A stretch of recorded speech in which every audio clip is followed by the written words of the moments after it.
Hello my dear students, उम्मीद है सब लोग मजे में होंगे और ग्रामर का जो डर है वो समाप्त हो रहा होगा।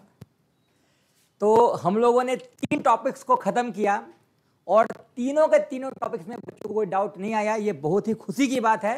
इसका मतलब है बच्चों को समझ में आ रहा है। लेकिन आज एक ऐसे समस्या को मैं लेकर आ रहा हूं जो बच्चे मुझसे पूछते नहीं हैं, लेकिन उसमें कंफ्यूजन में रहते हैं। अब कहां कंफ्यूजन होता है वो हम समझाने वाले हैं। टॉपिक है, क्या is am are helping verb होता है या is am are principal verb होता है?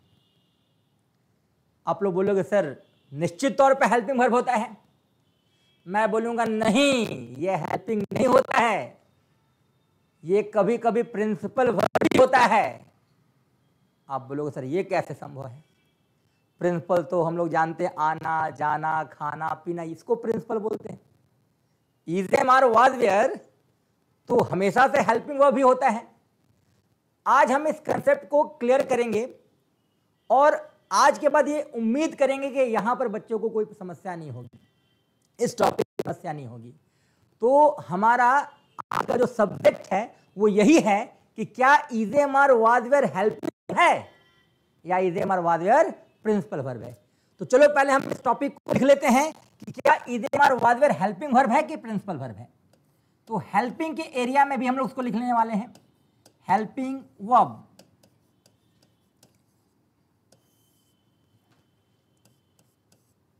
इज एम आर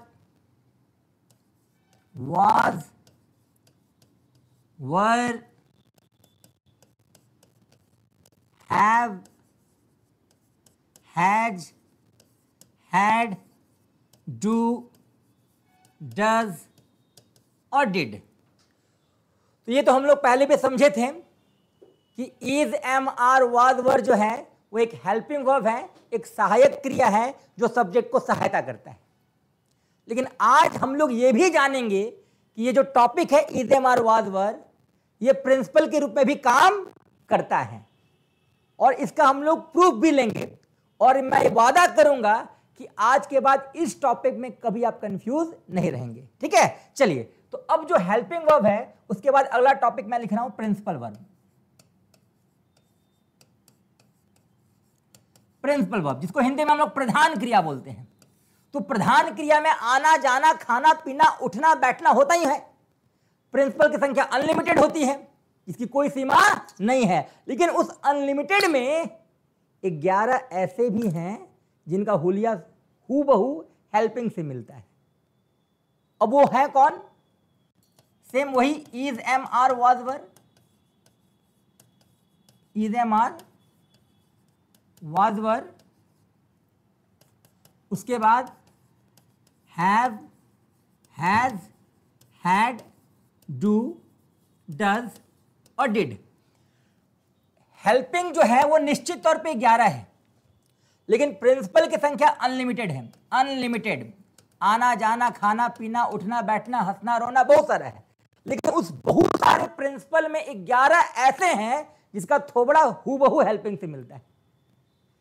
अब बोलोगे सर तो समझेंगे कैसे सर? आपने लिख दिया ये है प्रिंसिपल और ये हेल्पिंग, समझेंगे कैसे? अरे आराम से समझ जाओगे, घबराना नहीं है, समझना फिक्स है।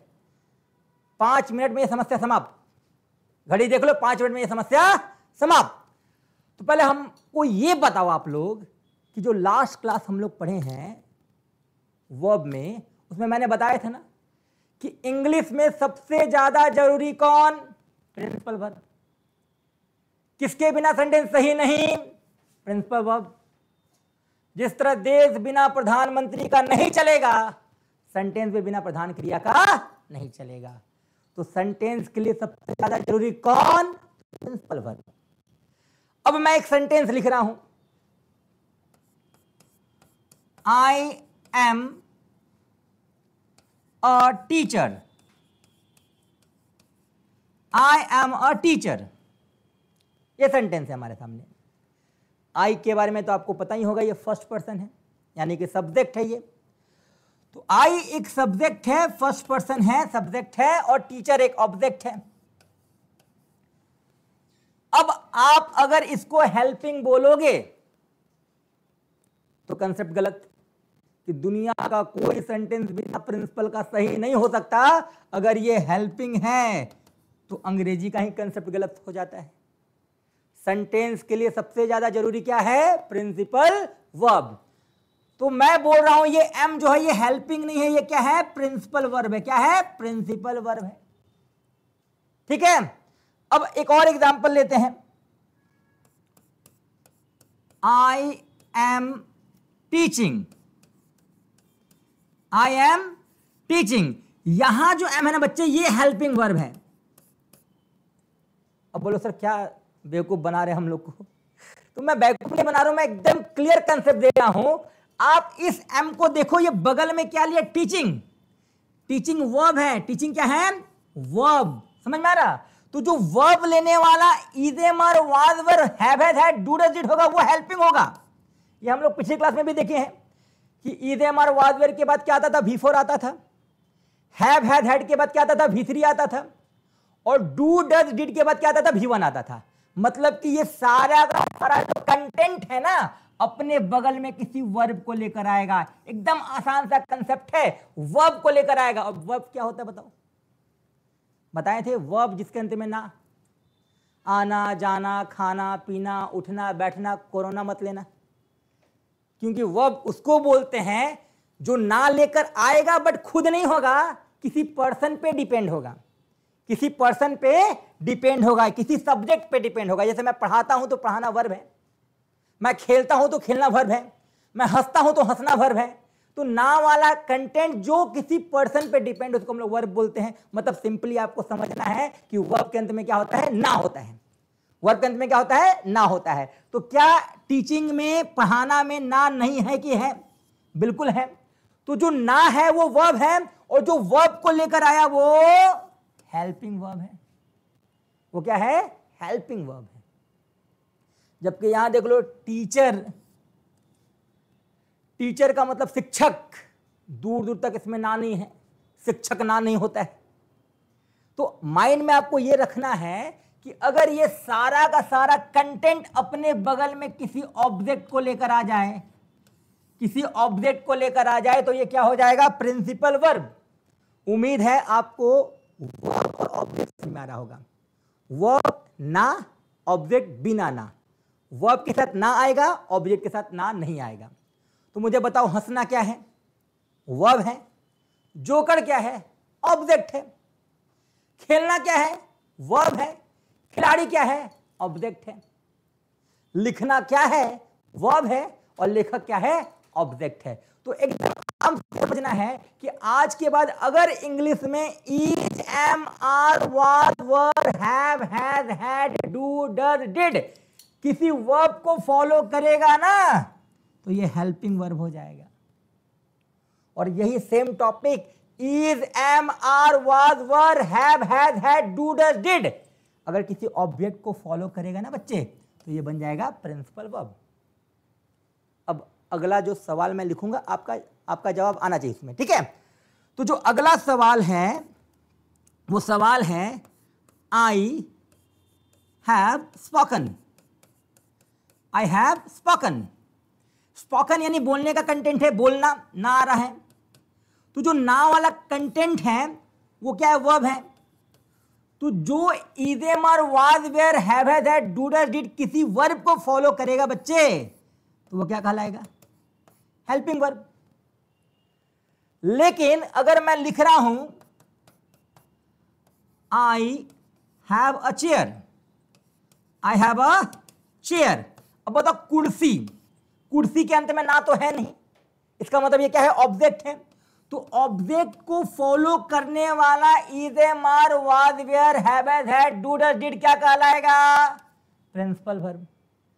मतलब आसान है, आप किसी को पढ़ा भी सकते हैं ये चीज कि is, am, are, was, were, have, has, had, do, does, did सिर्फ हेल्पिंग नहीं होता है, ये प्रिंसिपल भी होता है। अगर is, am, are, was, were, have, has, had, do, does, did किसी वर्ब को फॉलो करेगा ना बच्चे तो ये हेल्पिंग हो जाएगा।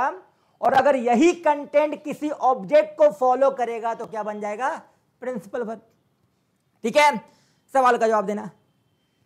सी is a doctor, she is a doctor. मुझे बताओ इज ने किसको फॉलो किया? डॉक्टर को। डॉक्टर क्या है? ऑब्जेक्ट है, तो ऑब्जेक्ट को फॉलो करने वाला इज क्या होगा? प्रिंसिपल होगा। क्या होगा? प्रिंसिपल। लेकिन अगर मैं सेंटेंस बोल रहा हूं सी इज गोइंग, जाने का काम, सी इज गोइंग, तो जो जाना है वो क्या है भाई? वर्ब है, और वर्ब को फॉलो करने वाला इज क्या होगा? हेल्पिंग वर्ब होगा। तो मुझे उम्मीद है कि आज के बाद इस टॉपिक पर आपको डाउट होगा ही नहीं। ठीक है, तो अब हम लोग एक और कमिटमेंट, एक और कसम खाने वाले हैं कि अब जब भी आप मेरे वीडियोस को देखोगे तो उसको कॉपी में जरूर नोट डाउन करोगे, अगर आप इंग्लिश सीखना चाहते हो तो।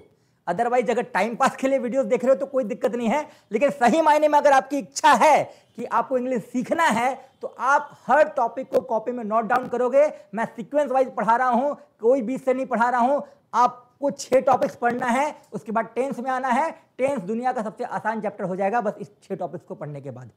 ठीक है, तो मैं आपसे उम्मीद करूंगा अगले बार से जब भी आप मेरे वीडियोस को देखो उसको कॉपी में नोट डाउन करो, और वीडियोस देखने से पहले आपके दिमाग में एक बात बिल्कुल आना चाहिए कि हम लोग अंग्रेजी सीख सकते हैं। ये कम से कम आपको 3 बार बोलना है, हम लोग अंग्रेजी सीख सकते हैं, हम लोग अंग्रेजी सीख सकते हैं। क्यों? क्योंकि आज से पहले आपके दिमाग में ये बात को डाला गया है अंग्रेजी टफ है, अंग्रेजी टफ है, अंग्रेजी टफ है। तो इस टफ को आसान बनाने के लिए आपको हर दिन जब भी मेरे वीडियोस को देखो ये बोलना होगा अंग्रेजी इजी है, आई कैन लर्न इंग्लिश। अंग्रेजी इजी है, आई कैन लर्न इंग्लिश। अगले टॉपिक में हम लोग फिर से मिलेंगे एक नए टॉपिक के साथ, और आज का क्लास यहीं तक। नेक्स्ट टॉपिक हम लोग प्रेडिकेट्स पढ़ने वाले हैं, वो भी ग्रामर का उतना ही महत्वपूर्ण चैप्टर है जितना पर्सन और वर्ब। धन्यवाद।